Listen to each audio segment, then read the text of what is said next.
My name is Kenneth Moore. I'm the owner of Howling Monk Coffee.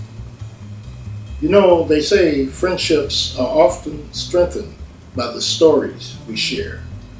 So today, I'd like to share the Howling Monk story with you.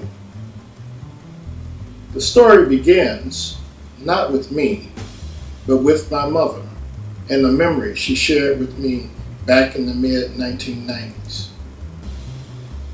At that time, I was sitting on the fence between a pretty good job and going into the coffee business.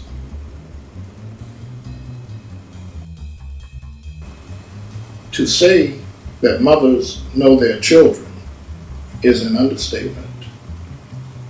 They have a way of knowing what their children need to know and when they need to know it.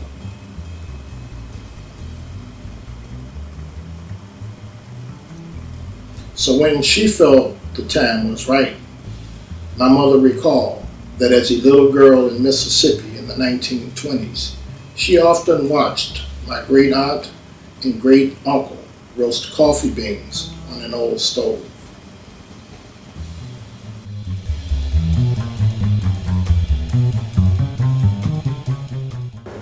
My mother has joined the ancestors now, but in my mind, I can see her as a young girl collecting the memories she'd later use to help me make one of the biggest decisions of my life. I was born in Chicago, 1949. I guess that makes me a baby boomer. One of my earliest memories is the one of coffee percolating on the stove in the kitchen.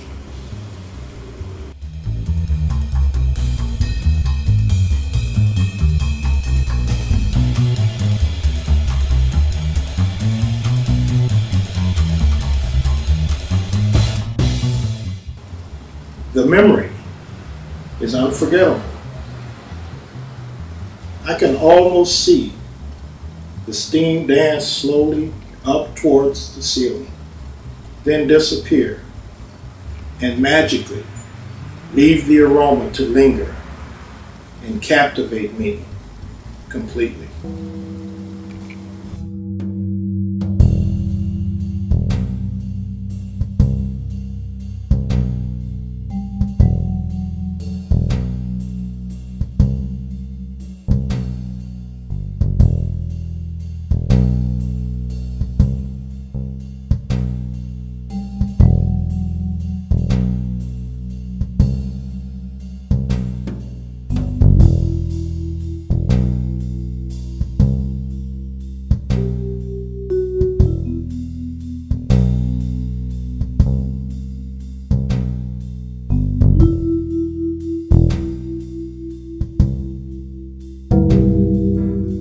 I was allowed to have an occasional little taste, but I didn't start drinking coffee for real until the mid-1960s.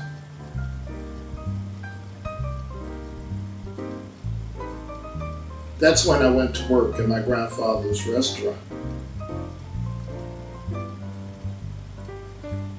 He was a man of great determination, a no-nonsense entrepreneur. At the same time, he was one of the most kind and generous people I've ever known. And oh yeah, Papa loved coffee too.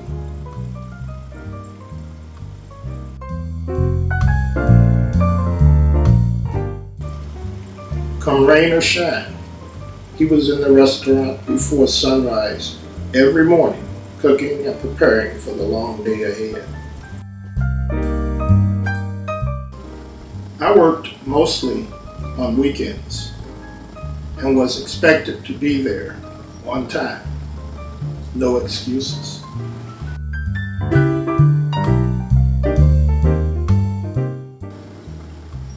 I didn't mind, especially on cold winter mornings. I couldn't wait to get to work. It was so nice to be greeted at the door by the aroma of coffee brewing and to know that I was welcome to have a cup. In my grandfather's view, I was man enough to drink coffee.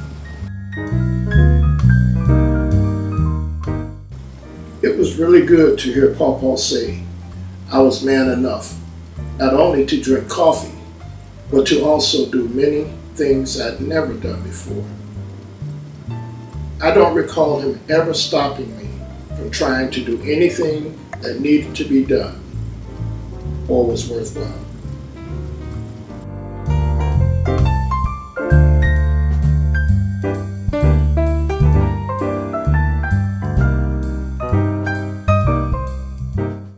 Cut, cut, cut. Please, let me clarify that. I meant she and I got hooked on California, and that I was lucky the girl I loved let me be her husband. That's all I was trying to say. I think this is probably a good place to stop. I think I need a coffee break and probably need to do a two-parter anyway. So I want to thank you for listening. I ask you to come back for part 2. Peace.